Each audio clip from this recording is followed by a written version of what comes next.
Eh bien salut à tous, c'est Séraph, on se retrouve pour une nouvelle vidéo. Donc aujourd'hui au programme, on va avoir un entraînement déload et une réponse FAQ. J'ai posté récemment une story Instagram avec un stickers de questions pour justement cette FAQ. Donc si vous ne me suivez pas, allez-y tout de suite. Donc le but c'était de répondre à vos questions parce qu'on sait que le déload ça va pas durer très longtemps et qu'il n'y aura pas beaucoup de contenu à filmer. Là comme vous pouvez le voir d'ailleurs, je suis en train de revisionner la vidéo sur Atlas qui est déjà sortie sur ma chaîne, alors n'hésitez pas non plus à aller la voir juste après cette vidéo. Et puis tout simplement, dès que j'ai fini mes petites affaires, on se retrouve à la salle pour la séance.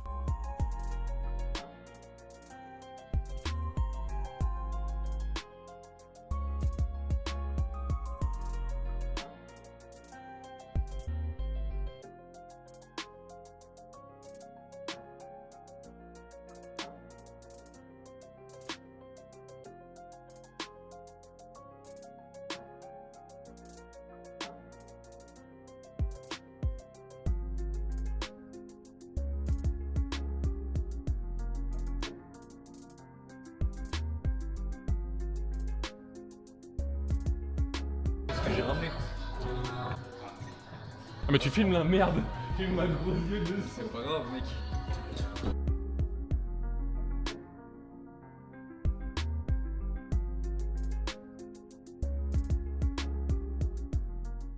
Bon, pour le muscle up c'est fini, on part maintenant sur le 3x3 à 40 kg aux tractions, montée en gamme et on y va.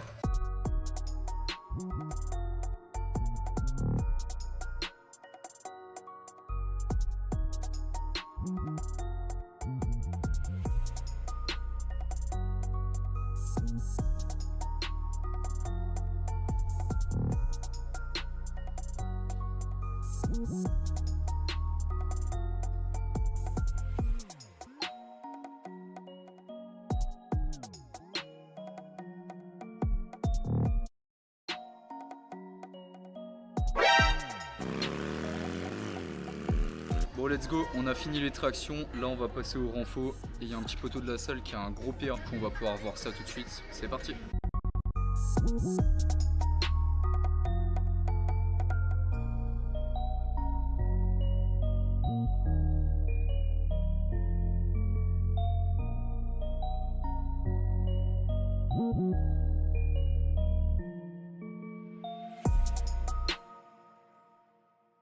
On a fini la séance, ça s'est bien déroulé, en même temps c'est un déload donc ça reste logique quand même. Et là on va rentrer tout de suite à la casa pour faire cette petite FAQ.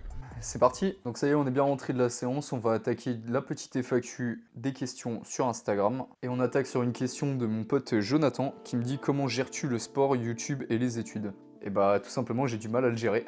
Pour pas te mentir, c'est très compliqué parce que avec mon travail, généralement, je fais des 5h midi, des 6h, 13h, etc., etc. Sachant que des fois, on est pas mal dans les heures sub, donc je sais jamais quand se terminent réellement mes journées. Et c'est pareil parce que même quand je suis en entreprise, j'ai des travaux à rendre pour les cours. Après, il y a le sport qui vient en plus de tout ça, qui rajoute la création de contenu. Donc généralement, le seul compromis que j'ai actuellement, c'est quand je sors de mon travail, je ne fais pas de sieste, ce qui fait que je suis à une moyenne de 5 heures à peu près de sommeil par nuit, environ. Et le fait de ne pas faire de sieste, ça me permet de me dégager du temps, donc pour créer mon contenu pour Instagram, sachant que j'essaie d'être aux alentours de 3 publications par semaine, et pour YouTube où j'essaye d'être à 1 publication par semaine. Évidemment, il y a des fois que ça fluctue pas mal parce que ça va dépendre de la charge de travail que j'ai en entreprise et aussi en cours. Merci pour ta question, on passe à la prochaine. Petite question donc là qui a été posée par plusieurs personnes, dont Mathis, Cyril et Tristan. En gros, la question globale, c'est quel est ton parcours, comment t'es venu au SL, pourquoi t'as commencé la muscu, etc., etc. Alors, j'ai commencé la muscu aux alentours de 17 ans, ça m'a pas du tout plu au début. Et donc, à mes 19 ans, je suis parti travailler en Normandie pendant plusieurs mois. Donc, je m'y suis mis progressivement. Après, j'ai plutôt bien tenu le rythme. Il faut savoir que j'ai eu un arc power. Pendant le Covid, je me suis entraîné quasiment tous les jours en parc de musculation, enfin en parc de street. Et donc, c'est un peu de là où ça m'est venu les tractions, les dips. Je faisais pas mal de squats PDC aussi chez moi. Et puis, quand la salle elle a réouvert, j'ai rencontré un ami à moi qui s'appelle Guillaume qui m'a mis au streetlifting progressivement et avec qui j'ai fait ma première compétition. Depuis ça, j'ai jamais lâché, j'ai toujours accroché, donc pourquoi s'arrêter tout simplement. Merci pour vos questions les gars et on passe à la prochaine. Donc mes objectifs à moyen long terme. Alors au niveau du pro, j'aimerais bien lancer mon activité de coach d'ici à janvier 2025. Donc c'est la deadline que je me suis fixée par rapport à ma formation en CQP que je dois passer de septembre jusqu'à décembre. Et à plus long terme, j'aimerais beaucoup ouvrir une boutique de compléments alimentaires. Donc ça c'est un projet qui me trotte en tête et que j'aimerais beaucoup réaliser. Et en termes de compétition, parce que je pense que tu veux parler de ça dans ta question, là à moyen terme il y a les espoirs. Après à plus long terme, j'aimerais beaucoup participer aux France, si j'ai le niveau évidemment, sachant que le niveau ne fait que grimper dans ce sport. Et puis pourquoi pas plus si ma condition physique me le permet et ma longévité dans ce sport me le permet. Merci Mathis pour ta question. Hop là, et on passe à la prochaine. Comment tu gères ton entraînement quand tu pars en vacances? Une question posée par Lise. Et bah généralement, je travaille beaucoup en planification en fonction des semaines et de mes échéances, ce qui fait que je programme quasi systématiquement mes déloads sur mes semaines de vacances, parce que pendant les déloads, généralement, je m'entraîne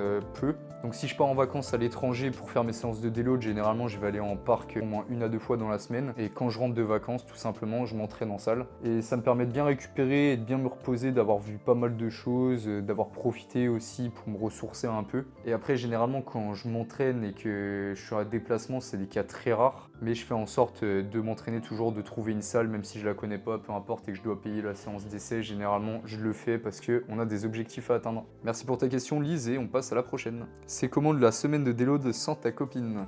Une question de ma copine forcément. Donc faut savoir qu'elle est partie en Espagne, elle a bien de la chance parce que nous le temps là il est complètement dégueulasse. Donc la semaine de déload elle se passe bien, sans ma copine un peu moins forcément. Mais bon comme je sais qu'elle rentre dans pas longtemps, et bah écoutez je vais pouvoir en profiter au maximum avec des séances qui ne dureront pas des plombes. Merci pour tes questions et on passe à la prochaine. Premier à arriver au 400 de Soufiane. Soufiane mon frérot, écoute je vais profiter du fait que je suis beaucoup plus lourd pour aller chercher un gros squat et un gros dips pour m'en rapprocher le plus possible. Donc évidemment j'ai fait la course avec toi, on se payera une bouffe pour celui qui arrive à l'atteindre avant l'autre. Après l'objectif en général, j'aimerais bien avoir les 400 à la fin de l'été parce que 400 ça me permettrait potentiellement une qualification pour la FNSL Espoir. Après c'est pas sûr parce que comme je le dis, j'ai pas un visuel sur le niveau dans ma catégorie parce que malheureusement il y a les gens qui travaillent et qu'on connaît très bien parce qu'ils publient sur les réseaux, mais il y a aussi une grosse part d'outsiders qui sont dans l'ombre qu'on connaît pas du tout parce qu'ils ne publient rien. Donc ce sera déjà une grosse victoire si j'arrive à avoir les 400 en fin août, début septembre. Ça ne me permettra potentiellement pas de me qualifier, mais ça sera une très grosse victoire en soi. Et je te remercie pour ta question et on passe à la prochaine. Tu fais quoi comme renfo pour le squat en général? Sinon continue ton road to 400 de Marwan, mon petit frérot Marwan avec qui je dois faire une séance très vite à RBC. Alors comme renfo pour le squat en général, il y a des exercices auquel je réagis très bien, c'est les fentes bulgares, le leg curl unilatéral et le Romanian deadlift. Après, ça va dépendre des blocs parce que généralement,